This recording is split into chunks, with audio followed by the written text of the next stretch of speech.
guys, my name is Megha and in today's video I've come up with a new idiom which is hold your horses. Hold your horses.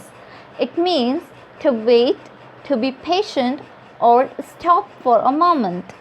इंतज़ार करना, धैर्य रखना या फिर थोड़ी देर के लिए रुकना. Now let's see some examples. Hold your horses, we haven't won yet, so don't start celebrating. ज़रा रुकिए, हम अभी तक जीते नहीं हैं, तो खुशी मनाना या सेलिब्रेट करना स्टार्ट मत कीजिए.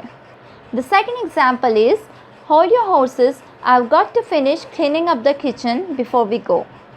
थोड़ा सा रुकिए, हमारे जाने से पहले मुझे किचन की पूरी तरह से सफाई करनी है.